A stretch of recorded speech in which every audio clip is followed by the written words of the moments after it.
Komentimi përsosur i Kuranit, Gjuzi i 29, Sure El Mulk, ajetet nga 15 deri te ajeti 18. Huwa alladhi ja'ala lakumul arda dhalula famshu fi manakibiha wa kulu min rizqihi wa ilayhi an-nushur.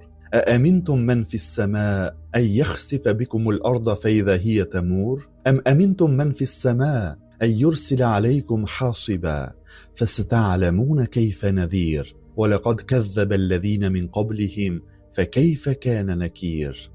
Ai ju a ka bërë tokën të përdorshme, andaj ecni në përviset e saj dhe ushqehuni me atë që ju ka dhënë ai, si të ringjalleni, do të ktheheni tek ai. A jeni të sigurt se kush është në qiell nuk do ta bëj tokën t'ju ka përdi kur të fillojë të dridhet papritmas? A jeni të sigurt se kush është në qiell nuk do t'ju çojë furtun gurësh? Atëherë do ta dini sa i frikshëm është paralajmërimi im. Edhe ata që ishin para jush i quajtën gënjeshtar të dërguarit e tyre, sa i ashpër ka qenë ndëshkimi im. Komentimi: asnjë mëkatar dhe fajtor nuk është i sigurt nga dënimi i Allahut. Në vazhdim të ajeteve të kaluara ku diskutua për banorët e xhehenemit dhe të xhennetit në lidhje me besimtarët dhe jo besimtarët, ajetet në vazhdim flasin për nxitjen për të qenë në radhët e banorëve të xhennetit.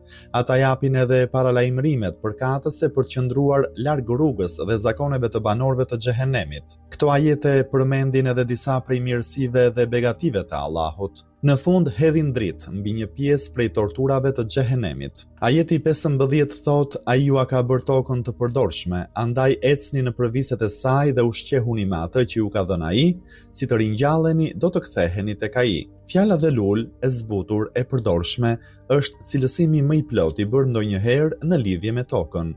Toka, ky trup lëvizës, me gjithë lëvizjet e shumta dhe shumë të shpejta që bën, duket shumë e qetë, duket aq e qetë sa që pothuajse çdo gjë në të është në prehje të plot. Disa shkencëtar pohojnë se toka ka 14 lloj lëvizjesh, 3 prej cilave janë lëvizja rreth vetes, lëvizja rreth diellit dhe lëvizja së bashku me sistemin diellor, në zemër të galaktikës. Kjo lëvizje e cila ka një shpejtësi të madhe duket e qetë dhe e butë dhe deri në momentin që nuk ishin të shpalosura argumentet vendimtare në lidhje me lëvizjen e tokës, askush nuk e besonte një gjë të tillë. Nga ana tjetër, shtresa e tokës nuk është aq e fortë dhe e ashpër sa të mos jetë e përshtatshme për jetesë. Ajo nuk është as aq e butë dhe e njom që të mos jetë e qëndrueshme. Shtresa e tokës është plotësisht e përshtatshme për jetesën e njerëzve. Në qoftë se për shembull, pjesa dërmuese sipërfaqes së tokës do të ishte si një moçal, në të cilin do të fundosej çdo gjë, apo të ishte si rëra e butë, në të cilën fundoset gjerë në gjuhë këmba e njeriut, apo të ishte si shkëmbim të ashpër dhe të fortë, që me ecjen më të vogël në të trupi njeriut ndjen dhimbje dhe ashpërsi, atëherë do të ishte krejtësisht e qartë se toka nuk ishte e përshtatshme për jetë njerëzore. Së treti, largësia e saj me diellin nuk është as e vogël sa intensiteti i lartë i nxehtësisë së tij të djeg çdo gjë, por largësia e saj nuk është as e largët sa që çdo gjë të thahet nga i ftohti. Presioni barometrik ndaj tokës është i tillë që siguron qetësinë e njeriut, as nuk është i lartë që ta mbyt atë dhe nuk është as i ulët që ta shkatrojë. Graviteti nuk është aq i madh që t'i thyej kockat dhe nuk është aq i ulët në mënyrë që me një lëvizje njeriu të mundte të shkëputej nga toka dhe të fluturonte në hapësirë. Thënë shkurt nga çdo pikpamje, fjala dhelulun është tepër domethënëse dhe tregon se toka ofron kushte të përshtatshme për jetë normale njerëzore.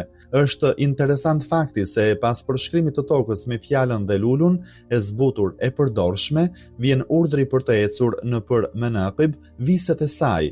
Dim se fjala menaqibun është shumë si fjalës menkeb dhe është përdorur me kuptimin e supit, thuajse njeriu i vendos këmbët mbi supet e tokës dhe toka është aq e butë sa që mund të mbajë ekuilibrin e saj. Njëkohësisht, këto fakte tregojnë se po të mos bëni përpjekje për të siguruar jetesën në tokë, nuk do të keni asnjë përfitim dhe dobi nga mirësitë e shumta të saj.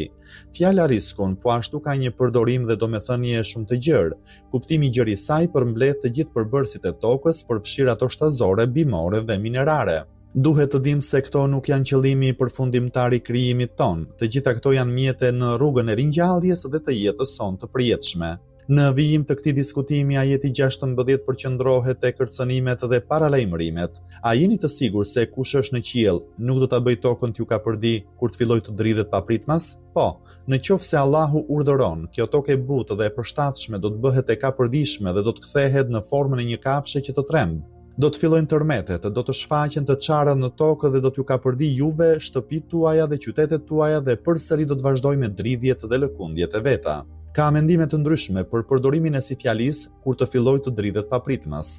Një mendim është kjo si fjali është përdorur për të treguar se Allahu mund të urdhërojë që toka t'ju kapërdi juve dhe t'ju kalojë nga një zonë në një zonë tjetër, madje as vari juaj të mos ndihet i qetë. Ekziston edhe mendimi se kjo si fjali të jetë përdorur për të treguar se toka do të humbas për gjithnjë qetësinë e vet dhe në të do të mbizotrojnë tërmete të vazhdueshme.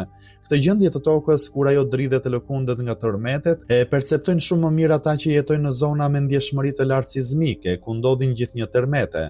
Në ato zona shpesh herë janë vërejtur dridhje të tokës me ditë të tëra. Kjo gjendje u amohon njerëzve gjumin dhe qetësinë, u shkatron ushqimet dhe të mirat materiale. Veçanërisht njerëzit që janë mësuar të jetojnë në zona të qeta sismike e kanë shumë të vështirë të i përballojnë këto situata. Si fjalia kush është në qiell tregon për veten e pastër të Allahut, i cili padyshim sundon mbi gjithë qiejt, sundon edhe në tokë. Disa komentues të ajeteve kuranore kanë pohuar se kjo fjali flet për ëngjëjt e Zotit, të cilët janë në qiej dhe presin të zbatojnë urdhrat e Allahut të madhëruar. Në komentet shtohet se nuk është e thënë që patjetër të ndodhin tërmete, toka mund të razohet edhe nga stuhi dhe uragane. Ajeti 17, për të sqaruar mirë këtë përdorim kuptimor, thot: a jeni të sigurt se kush është në qiell nuk do t'ju çojë furtunë gurësh, atëherë do ta dini sa i frikshëm është paralajmërimi im. Kuptimi i kësaj fjalie gjithashtu është shumë i qartë për ata njerëz që kanë parë furtunë gurësh dhe erëra të forta, erëra që mbartin me vete grumbuj gurësh dhe i kalojnë nga një vend në një vend tjetër. Ata e dinë se fuqitë të tilla natyrore kanë mundësinë që brenda pak çasteve shtëpitë, vendbanimet ose karavanët që ecin në rrugës t'i gropos në grumbuj rëre dhe gurësh. Në realitet ajeti i lartë përmendur thotë se dënimi i tyre nuk ka të bëjë vetëm me kiametin, por dhe në këtë botë. Allahu i madhëruar me një dridhje të lehtë të tokës ose lëvizjen e erërave ka gjasa të jap fund jetës së tyre. Argumenti më i fortë në lidhje me këtë çështje është ajo që ka ndodhur me popujt e hershëm. Prandaj në ajetin 18 thuhet, edhe ata që ishin para jush i quajtën gënjeshtar të dërguarit e tyre, sa jashpër ka qenë dëshkimi im. Një grup njerëzish e kemi dënuar me anë të tërmeteve shkatruese, një popull tjetër me anë të vetëtimave, kurse një grup tjetër me anë të stuhive dhe vërshimeve. Qytetet e rënuara dhe të braktisura të popujve të kaluar i kemi lënë që të shërbejnë si mësim për të tjerët në të ardhmen.